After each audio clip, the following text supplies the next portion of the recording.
دوسرا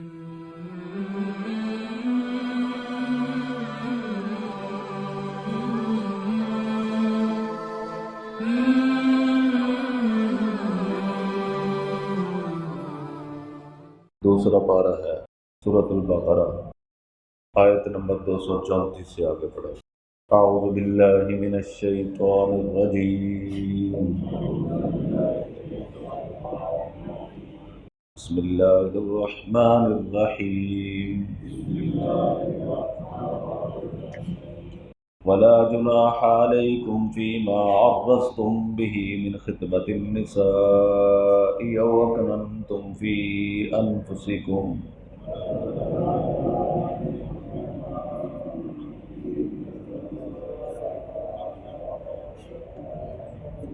علم اللہ انکم ستذکرونہن ولکن لا تواعدوہن سرا الا ان تقولوا قولا معروفا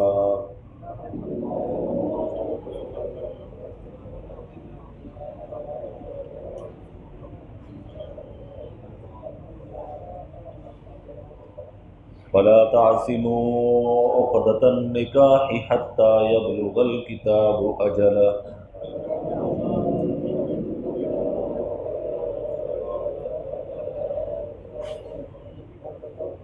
وَاعْلَمُوا أَنَّ اللَّهَ يَعْلَمُ مَا فِي أَنفُسِكُمْ فَاحْذَرُوهُ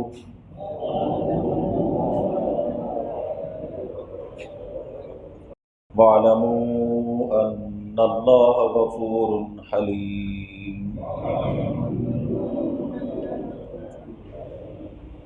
وَلَا جُنَاحَ عَلَيْكُمْ، اور کچھ گناہ نہیں تم پر، فیما عرضتم به من خطبۃ النساء، اس میں کہ تم اشارے سے کہو نکاح کا پیغام ان عورتوں کو، او اکننتم فی انفسکم، یا پوشیدہ رکھو اپنے دل میں، عالم اللہ، اللہ کو معلوم ہے، انکم ستذکرونہن، کہ تم ضرور ذکر کرو گے ان کا، ولکن لا تواعدوہن سرا، اور ان سے نکاح کا وعدہ نہ کرو چھپ کر، الا ان تقولوا قولا معروفا، مگر یہ کہ کہہ دو کوئی بات شریعت کے مطابق، رواج کے مطابق، ولا تعزموا عقدۃ النکاح، اور تم ارادہ نہ کرو نکاح کا، حتی یبلغ الکتاب اجلہ، یہاں تک کہ پہنچ جائے عدت مقررہ اپنی انتہا کو، وَاعْلَمُوا، اور جان لو، ان اللہ یعلم ما فی انفسکم فاحذروہ، بے شک اللہ تعالیٰ جانتا ہے جو تمہارے دل میں ہے، فاحذروہ، تو اسی سے ڈرتے رہو، وَاعْلَمُوا، اور جان لو، ان اللہ غفور حلیم، بے شک اللہ تعالیٰ بخشنے والا ہے اور تحمل کرنے والا ہے۔ ان آیات کے اندر عدت کے احکام اور مسائل کا بیان ہو رہا ہے، اور یہ بات گزر چکی ہے کہ ہر عورت کی عدت ایک جیسی نہیں ہے۔ جس عورت کو حیض آتا ہو اور طلاق ہو جائے اس کی عدت 3 حیض ہے، اگر حیض نہیں آتا تو اس کی عدت 3 مہینے ہے، اور اگر کسی عورت کا شوہر فوت ہو جائے اس کی عدت جو ہے 4 مہینے 10 دن ہے۔ اب یہ عورت عدت گزار رہی ہے، اب اس کے کیا احکام اور مسائل ہیں؟ یہ دوران عدت خوشبو نہ لگائے، بنو سنگار نہ کرے، اور اس گھر سے باہر نہ جائے، تو بہت سخت مجبوری ہو پھر یہ گھر سے نکل سکتی ہے، وگرنہ نہیں جا سکتی۔ اور یاد رکھیں کہ عدت کے علاوہ جن لوگوں سے ملنا جائز ہے عورت کے لیے، بچوں کے لیے، اور اس کی جو محرم رشتہ دار ہیں جن سے عام طور پہ ملا جاتا ہے، تو وہ دوران عدت بھی ان سے مل سکتی ہے۔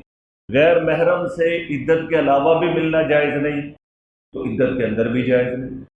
تو اب عدت کے دوران عورت کو نکاح کا پیغام دے سکتے ہیں کہ نہیں؟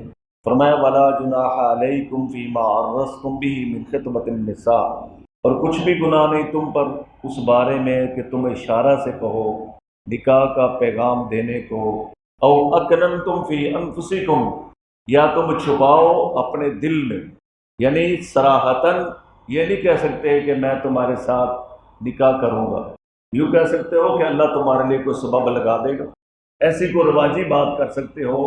صراحتاً عدت کے اندر نکاح کا پیغام بھی نہیں دیا جا سکتا۔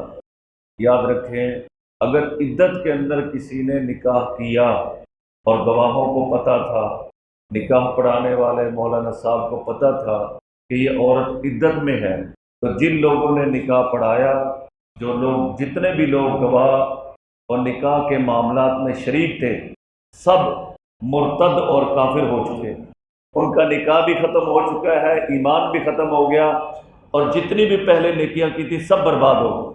اگر پتہ تھا کہ یہ عورت عدت میں ہے، کیونکہ اللہ کی حرام کردہ چیزوں کو حلال سمجھنا یہ کفر ہے۔ یاد رکھیں، ایک آدمی نماز نہیں پڑھتا گناہ گار ہے، لیکن اگر نماز کا انکار کر دے کافر۔ تو جب عدت کے اندر صراحتاً واضح طور پر نکاح کا پیغام نہیں دیا جا سکتا تو نکاح کیسے کرنا جائز ہوگا؟ ولا جناح علیکم، اور تم پر کوئی گناہ نہیں، فیما عرضتم بہ من خطبۃ النساء، اس بارے میں کہ تم اشارے سے کرو پیغام نکاح میں عورتوں سے، او اکننتم فی انفسکم، یا تم اپنے دل میں چھپا لو کہ عدت پوری ہوگی تو میں اس سے نکاح کر لوں گا۔ یاد رکھیں بھائی، جس کو ہم منگنی کہتے ہیں نا، منگنی، اس کو عربی میں خطبہ کہتے ہیں۔ منگنی کا نام عربی میں کیا ہے؟ خطبہ۔ خطبہ اور خطبہ ایک ہی مصدر ہے، تو ہمارے ہاں اسے منگنی کہا جاتا ہے۔ اور منگنی یاد رکھے وعدہ نکاح ہے، نکاح کا وعدہ ہوتا ہے کہ ہم یہ رشتہ کر رہے ہیں، ہم اس بچے سے اس بچی کا نکاح کر دیں گے۔ نکاح نہیں ہوتا، نکاح کا وعدہ ہوتا ہے۔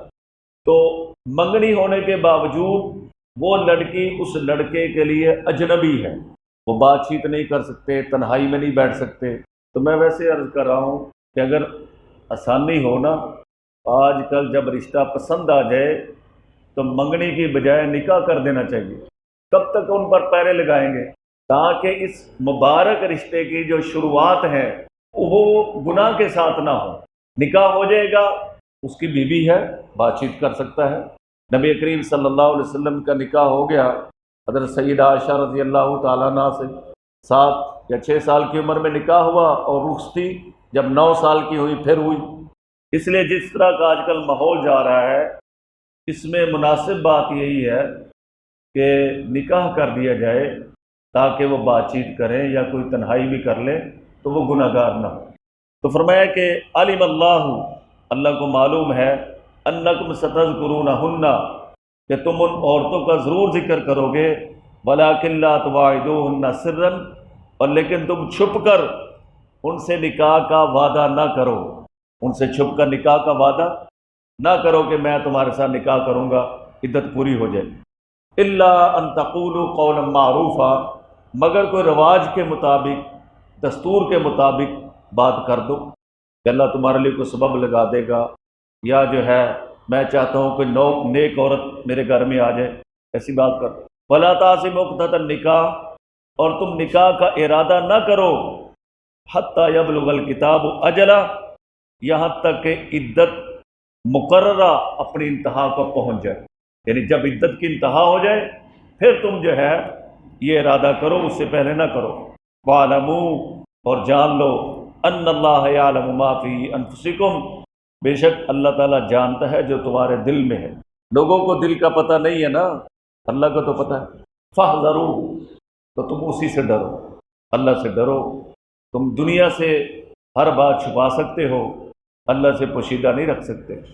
وَاعْلَمُوا، اور جان لو، ان اللہ غفور حلیم، بے شک اللہ تعالیٰ بخشنے والا ہے۔ غفور یعنی کوئی آدمی گناہ کر کے توبہ کرے، اللہ اسے غفور ہے، بخش دیتا ہے۔ حلیم ہے، تحمل والا ہے، گناہ گاروں کو فوراً سزا نہیں دیتا۔ کیوں بھائی؟ اس لیے کہ اللہ حلیم ہے، تحمل والا ہے، وہ گناہ گار بندے کی توبہ کا انتظار کرتا ہے، اگر توبہ نہیں کرتا پھر اس کو سزا دیتا ہے۔